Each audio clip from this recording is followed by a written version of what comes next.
할렐루야, 오늘도 좋은 날입니다. 역대하 16장에서 20장까지 말씀 묵상입니다. 오늘은 여호사밧의 신앙이라는 제목으로 말씀을 나누도록 하겠습니다. 유다의 4대 왕인 여호사밧은 신실하게 하나님의 뜻을 쫓았던 왕입니다. 성경은 여호사밧에 대해 그는 평생에 하나님을 기쁘시게 하는 다윗의 길을 따랐고 오직 주만 섬기고 동행했다라고 말합니다.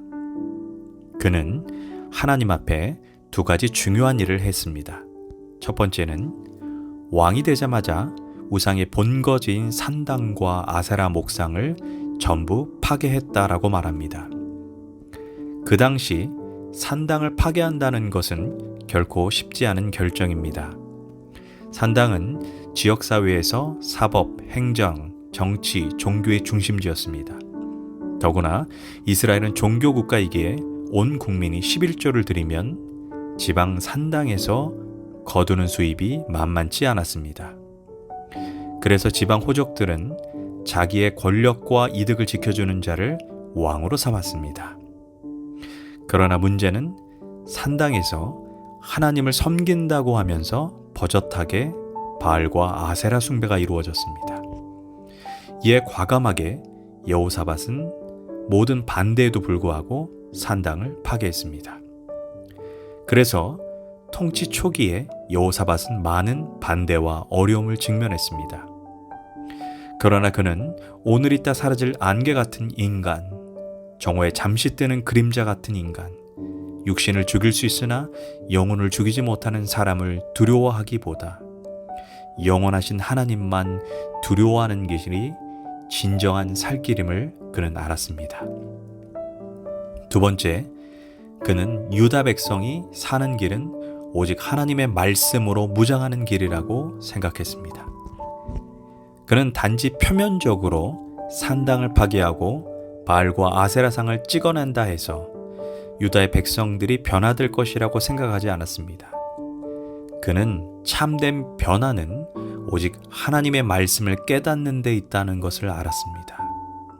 그래서 방백 5명, 그리고 제사장 2명, 레위인 8명을 유다의 모든 성읍에 파견하여 하나님의 율법을 그들이 직접 가르치게 했습니다.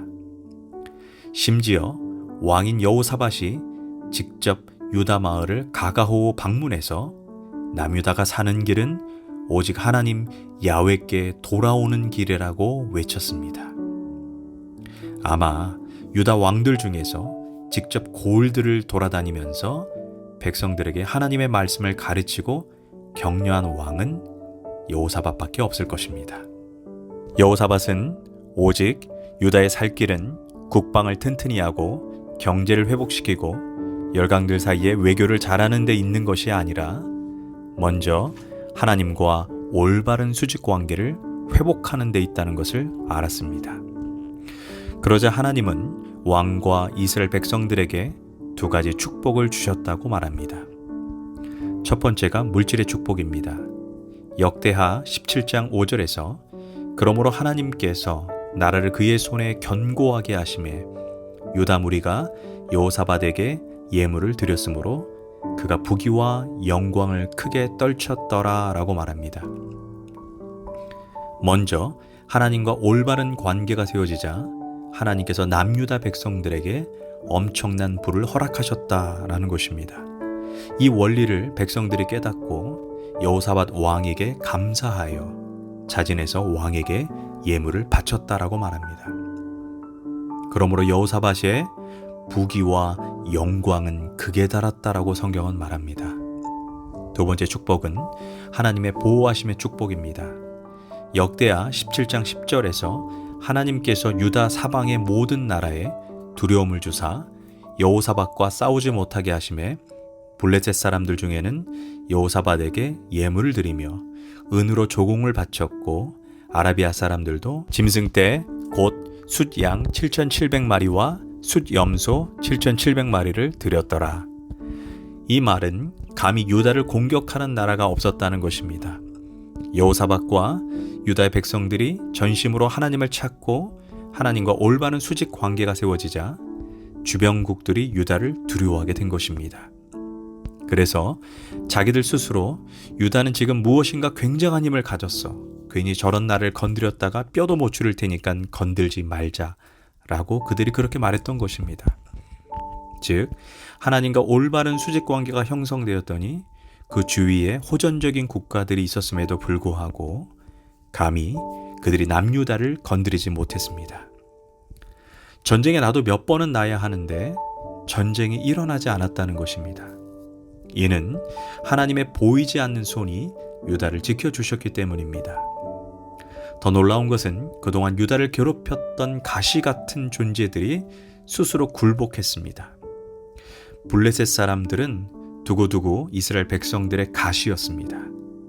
그런데 이스라엘 백성들이 하나님과 친밀한 관계가 형성되고 말씀의 부흥이 일어나자 블레셋은 세력이 약화되었다라는 것입니다. 반면 이스라엘 백성들이 하나님을 멀리하고 영적으로 쇠퇴하게 되면 여지없이 다시 블레셋이 일어나서 이스라엘 백성들을 괴롭혔습니다. 우리들도 평소에 여러 가지 가시가 우리를 찌릅니다. 그러다가 우리가 하나님과의 수직적인 관계가 올바르게 세워지고 말씀 부흥이 일어나면 어느 순간 가시들이 모두 뽑히게 됩니다. 여호사밧을 통해 유다의 영적 대각성 운동이 일어나니 블레셋 사람들이 더 이상 가시 노릇을 하지 않고 도리어 예물을 드리면서 살려달라고 항복 의사를 밝혔다고 성경은 말합니다. 또한 이스라엘의 불청객처럼 찾아와 공격했던 아라비아가 이제 복종한다는 의사의 표시로 수량 7,700마리와 수념소 7,700마리를 바쳤다라고 말합니다. 뿐만 아니라 유다의 20대 이상의 남자로서 군대에 나갈 수 있는 용사들이 이전에는 40만 명이 넘은 적이 없었습니다. 그런데 여호사밧 때에는 하나님께서 번성의 축복을 주셔서 군대에 나갈 수 있는 용사가 118만 명이 되었다라고 말합니다. 이처럼 여호사밧과 이스라엘 백성들이 하나님과 올바른 수직 관계를 형성했을 때 그들이 노력하지 않고도 인생의 수평적인 문제들인 정치적인 문제, 경제적인 문제, 군사적인 문제, 외교적인 문제를 하나님께서 다 해결해 주셨습니다.